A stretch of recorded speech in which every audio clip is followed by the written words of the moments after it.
Ladies and gentlemen, the current situation in several areas of Amhara is deeply concerning, as reports indicate intense and widespread fighting between the Ethiopian National Defense Forces, ENDF, and Amhara Fano forces.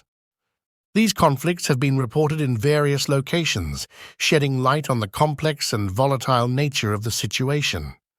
In Basso Liban, situated in eastern Gojam, the conflict has escalated to a point where heavy weapons are being utilized by the ENDF in an attempt to capture the town. Conflicting reports suggest that while ENDF claims control, Fano forces assert that they successfully thwarted the attack, maintaining control over the town. The uncertainty surrounding the situation highlights the challenges in obtaining accurate and unbiased information.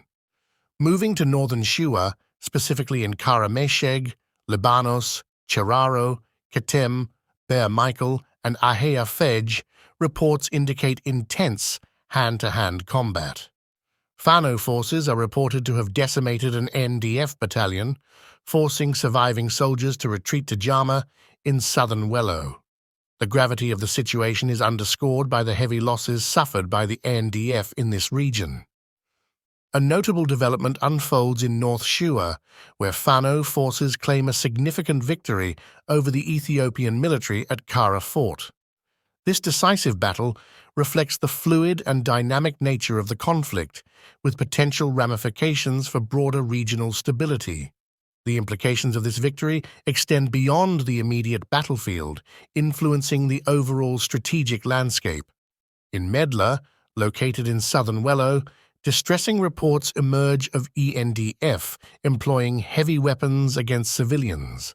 This disturbing dimension adds a humanitarian crisis to an already complex conflict, with the civilian population bearing the brunt of the violence.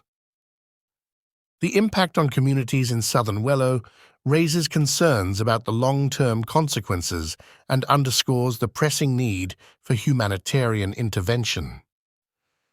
The town of Yejub, near Debre Marcos in eastern Gojam, becomes another focal point of conflict, witnessing fierce battles between ENDF and Fano forces. Reports suggest that Fano forces inflicted heavy losses on ENDF soldiers, with casualties including both fatalities and injuries.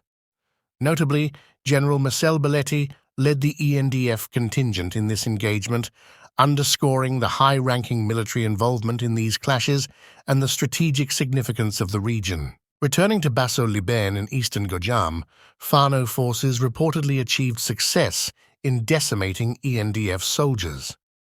The repetition of clashes in this region emphasizes the persistence of conflict and the challenges in reaching a resolution. The latest reports from Laliku and Taba, situated in northern Wello, paint a grim picture of intensified conflict as Fano forces reportedly executed a successful ambush on an Ethiopian National Defense Forces (ENDF) convoy. The ambush resulted in heavy losses for the ENDF, and subsequently, the towns fell under the control of Fano forces. The gravity of the situation is further underscored by reports indicating that the ENDF has retreated to Sekota, reflecting the strategic impact of Fano's successful offensive in the region. Shifting our focus to the Awi zone in Gojam, reports suggest a significant development as Fano forces reportedly graduated a battalion of fighters. This signals an escalation in the scale of Fano's military capabilities, potentially altering the dynamics of the conflict in the Awi zone and its surrounding areas.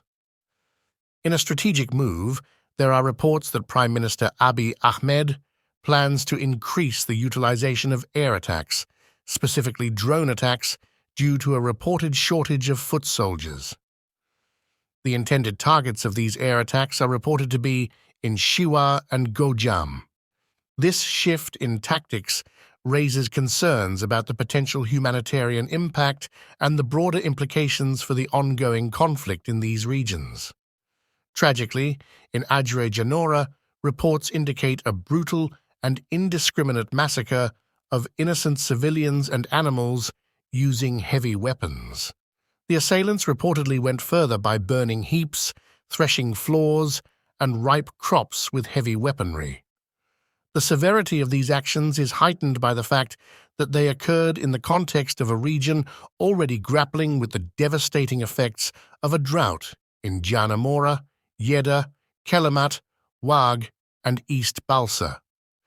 The Ethiopian regime's alleged involvement in not only causing harm to the populace, but also destroying vital agricultural resources raises serious humanitarian and ethical concerns. The recent reports from various regions paint a distressing and grim picture of escalating violence, human rights abuses, and atrocities committed against Amhara civilians, particularly in western Gojam, southern Gondar, southern Wello, and the southern region. Starting with northern Achfir in western Gojam, there are disturbing accounts of the Ethiopian National Defense Forces, ENDF, resorting to violence after facing defeat by Fano forces. Shockingly, the ENDF allegedly murdered 12 Amhara civilians, including farmers, women, and children, further exacerbating the toll on innocent lives. Additionally, reports suggest that 3 Amhara girls have been kidnapped, adding another layer of tragedy to the situation.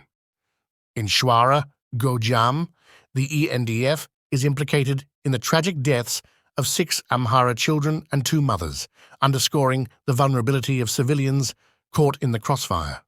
The loss of innocent lives is compounded by the deeply distressing circumstances surrounding these incidents. Moving to Dubai Talat County in Gojam, reports indicate that the ENDF has allegedly committed another heinous act, murdering 4 Amhara civilians who were members of the same family. This emphasizes the indiscriminate nature of the violence and its devastating impact on families and communities. In Alifa and Takusa, southern Gondar, reports suggest that ENDF soldiers resorted to extortion and brutality. Allegedly, Amhara civilians were forced to dig their own graves after being unable to provide money, and they were subsequently killed and buried. These actions represent a shocking violation of basic human rights and the dignity of the affected individuals. In Adet, Gojam, the ANDF is reportedly responsible for the murder of 3 Amhara children, adding to the tragic loss of young lives in the region. The impact on families and communities is immeasurable, highlighting the urgent need for intervention and accountability. In Robert, southern Wello, ANDF shelling has resulted in the deaths of several children, further illustrating the dire consequences of the ongoing conflict on the most vulnerable members of society. Moving to Fafingora and Girana in northern Wello, ENDF shelling has claimed the lives of 2 Amhara farmers, adding to the toll on those engaged in vital agricultural activities. In Gumaida, Konso, southern region, reports suggest an alarming situation of ethnic cleansing against Amhara civilians, raising serious concerns about the safety and well-being of the affected population. Finally, in Dera, northern Shiwa, reports indicate that the Oromo Liberation Front, OLF, has allegedly kidnapped several Amhara civilians, traveling from Fish to Dera. Simultaneously, the NDF in Fish is reported to be arresting Amhara civilians, adding complexity to the plight of individuals caught in the crossfire between different factions. The cumulative impact of these reports is deeply troubling, underscoring the urgent need for international attention, humanitarian intervention, and efforts to ensure accountability for the perpetrators of these grave violations of human rights. The complexities of the conflicts in these regions demand a comprehensive and coordinated approach to address the root causes and work towards a sustainable and peaceful resolution.